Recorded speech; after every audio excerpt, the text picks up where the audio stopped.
The lights go down. It's January 2026. Picture this. You are inside a sold-out O2 Shepherd's Bush Empire in London. The air's thick. I mean, literally heavy, with that very specific millennial yearning. Oh, yeah. There are thousands of people packed in there just screaming. They've got their phones up. They're recording. They are so ready for a massive hit of nostalgia. They want Lizzie McGuire. They want sparks. They want the bubblegum pop that defined a whole generation. It's the setup for a victory lap. Totally. A comeback tour is supposed to be a celebration of what came before. Exactly. And the music starts. Exactly. And it isn't so yesterday. The lights don't flash pink. They dim to this stark, cold blue. And Hilary Duff, former Disney royalty, the ultimate good girl, steps to the mic. And she doesn't smile. She doesn't wave. She starts singing about emotional eviction. She sings about a sister she shares blood with but doesn't know anymore. The cameras flashed. The crowd froze. And just like that, Hollywood's favorite sister act was officially pronounced dead. Welcome to StarScope Report. We are going deep today. We're here to uncover the real stories behind the fame. And right now, there is no bigger story than the explosive disintegration of the Duff family dynasty. And we are looking at the headline that has just completely dominated YouTube this week. Toxic mom group destroyed Hilary Duff's family. It sounds like total clickbait. It sounds like something you'd scroll past on a gossip site. But when we actually pull the sources for this deep dive, and we're talking everything from viral essays in the cut to, like, a forensic accounting of their social media history, this isn't just about a mom group. No, not at all. The mom group drama is just the symptom. The disease is, it's much older. We are looking at a decade-long collapse involving politics, jealousy, a very vocal husband. I'm very vocal. And a brand new album that basically confirms years of rumors about Hilary and her sister, Haylie Duff. Well, let's map this out for you. We're going to cover the inciting incident, which involves Ashley Tisdale and that viral essay that just set the internet on fire. Then we have to break down the absolutely unhinged reaction from Hilary's husband, Matthew Koma. And then we're going to analyze what we're calling the silent years, a period from roughly 2019 to 2025 where these two sisters who were once, attached to the hip, they essentially became strangers. But first, we have to start with the spark. The moment this private war went public. Enter Ashley Tisdale. It's just so fascinating that it always comes back to the Disney circle, isn't it? I mean, that ecosystem is so small. So January 2026, Ashley Tisdale publishes an essay for The Cut. It's called You're Allowed to Leave Your Mom Group. And on the surface, this reads like a pretty standard parenting blog post. She talks about the isolation of motherhood, specifically after her daughter Jupiter was born in 2021. She writes about needing a village. Right. But the tone shifts so quickly. It stops being about finding friends and it starts being about escaping bullies. Yeah. She writes about being at parties and feeling completely frozen out. She describes sitting at the very end of a long table, totally ignored by the other women. She calls the dynamic too high school and even mentions a pattern of leaving someone out. Now, Tisdale, she didn't name names. Her rep even issued a denial later, claiming it wasn't about anyone specific. But we have to be real here. Oh, come on. Internet sleuths took about 4 minutes to cross-reference the dates and the parties. And it pointed to one specific circle, the so-called cool mom clique.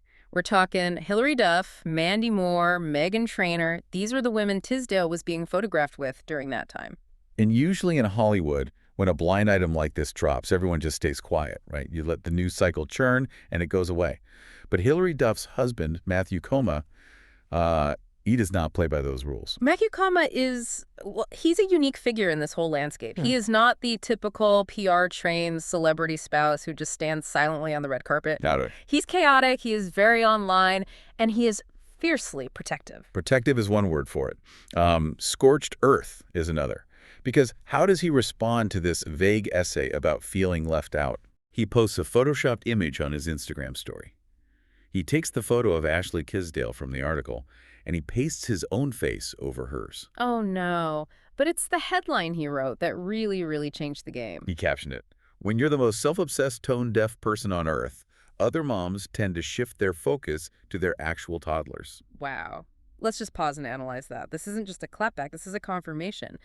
By reacting so aggressively, he effectively confirmed that, yes, they excluded her, and yes, they think she deserved it. He moved the whole drama from speculation to open warfare. Yeah, you did. He framed it as a mom group tell-all through a father's eyes.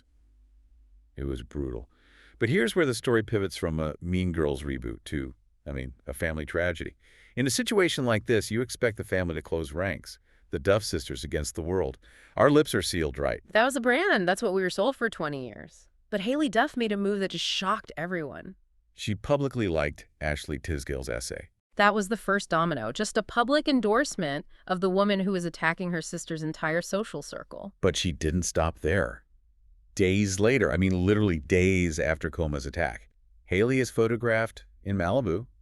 She's on a playdate. And who's she with? Ashley Tisdale. Ashley Tisdale.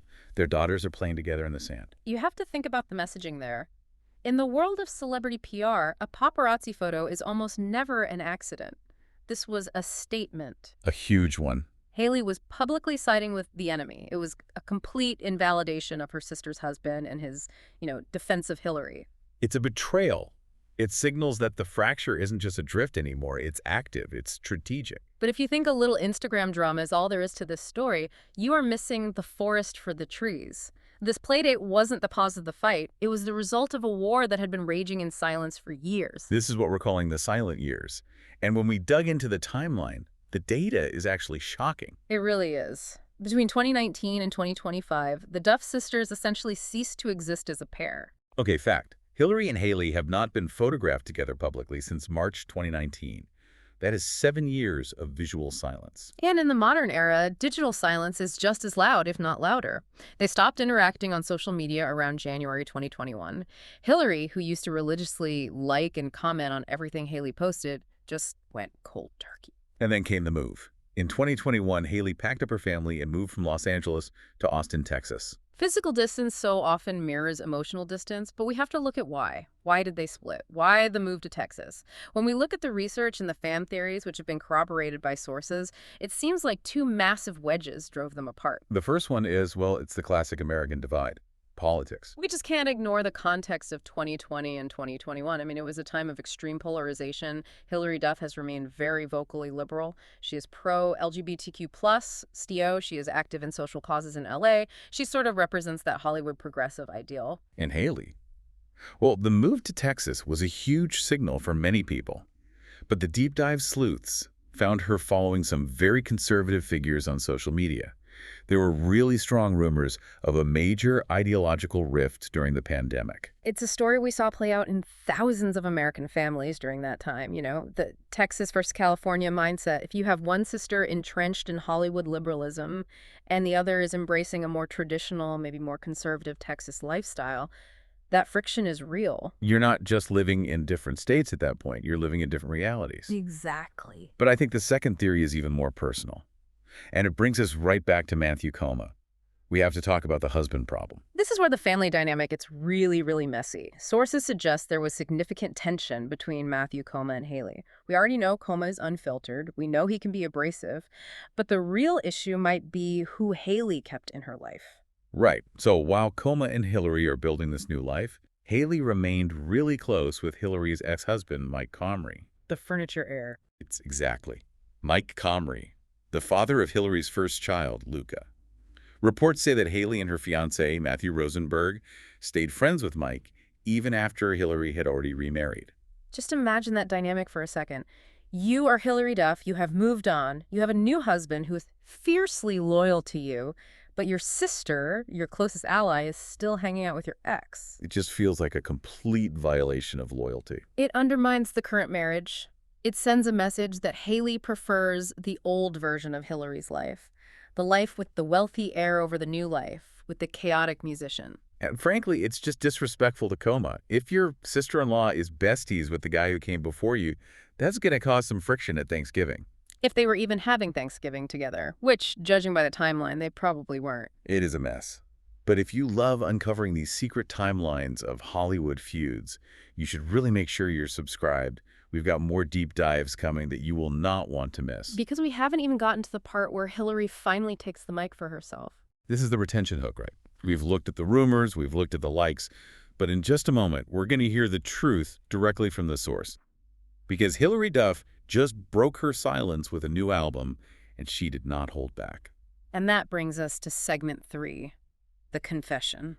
February 2026, Hilary releases Luck. or something. It's her first album in a decade. And alongside the music, she does a bombshell interview with Glamour magazine. And she didn't do the PR spin. She didn't say, oh, we're just busy with our kids. She gave a quote that I think is going to be studied for a long, long time. She said, I've had a very complicated life. Just because you're born into a family doesn't mean that it always stays together. That is a door slam. Yeah. Just because you're born into a family doesn't mean it stays together.